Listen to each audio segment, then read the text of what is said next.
Ndabaramukije mwebwe mwese abariko baradukurikirana, mbahaye ikaze muri kino kiganiro cacu ukwizera guhindura ibihe. Uyu munsi tukaba tuja kurabira hamwe ni gute womenya imbaraga zo mw'isi y'umwiza zigukikuje. Isi y'umwiza ibaho mu buryo butagaragara n'amaso y'umubiri. Ni isi iteye ubwoba. Ni isi y'aho ikibi kiganje. Ni isi iganjwe na Satani n'imbaraga ziwe hamwe n'abamukorera bose.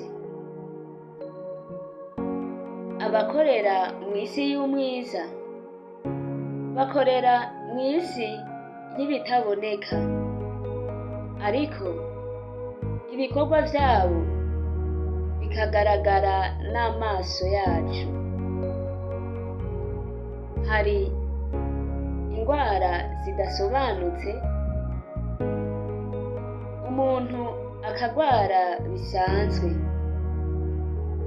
ariko imbaraga zo mw'isi y'umwiza zigahagarara kw'iyo ngwara. Uwurwaye agashishikara kuremba, kandi ariko yitabwaho n'abavuzi, ariko aravurwa, ariko kuronka mitende bikabura. Hari ubukene budasobanutse, umuntu akirirwa ararondera umunsi wose kugira ngo arabe yuko yoronka icomubeshaho, akagirirwa ubuntu akaronka, ariko ico yaronse kikamuca mu myanya y'intoki, bigasa nkaho ataco yigeze aronka. Amasanganya ateye ubwoba. Umuntu akagira isanganya, ababibonye bakavuga ibi na biriya, hamwe bakavuga yuko yariko ariruka cane, yari mu muvuduko muremure, arico catumye agira isanganya. Ahandi bakavuga yuko yari yasamaye, canke bakavuga yuko yaciye mu mukono utari gwiwe, arico camuteye kugira isanganya. Ariko inyuma y'ivyo vyose, icatumye ivyo vyose biba ntihagire ugishirako umutima. Impfu zagiturumbuka, urwanko, umuntu akabaho yanswe n'abo mu rugo rwiwe, akankwa mu kibano, akankwa no ku kazi aho akorera, kandi ivyo vyose ata muzi ubonekana neza w'ico vyoba bivako. Ivyo ni ibikorwa vyo mw'isi y'umwiza. Ariko rero nagira ndakubwire yuko ivyo vyose Yesu yarabinesheje.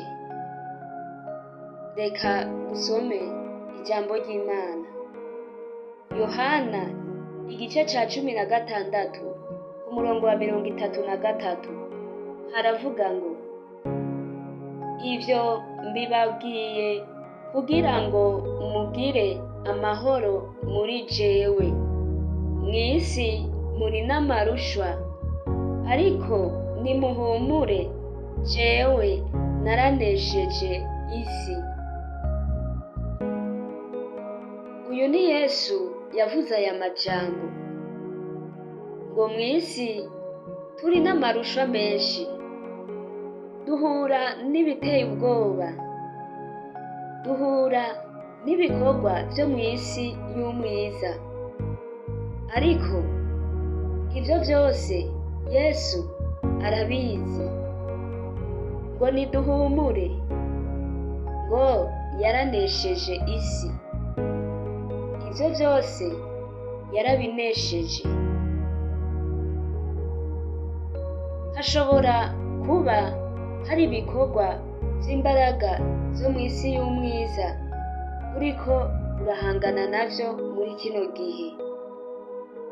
Humura, Yesu yarabitsinze ku bwawe. Mu Bikolosayi igice ca 2 umurongo wa 15 niho havuga ngo, kandi yambuye abakuru n'abafise ububasha, ibatetereza mu maso ya bose, ibashorera bafashwe mpiri kubw'uwo musaraba. Amen. Ibikorwa by'umwiza, ibikorwa by'isi iganjwe na Satani, ibikorwa by'abakorera Satani bikubangamiye uyu munsi, ibyo byose Yesu yarabitsinze. Uhumure, wizere umwami Yesu, uhore umusenga, nawe azoguha kunesha imbaraga zose zo mu isi y'umwiza.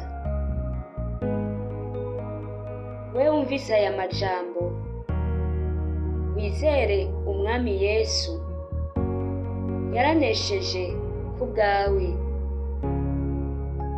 Ubandanye no kunezerererwa ibi biganiro byacu, wibuke no kubisangiza abandi. Murakoze.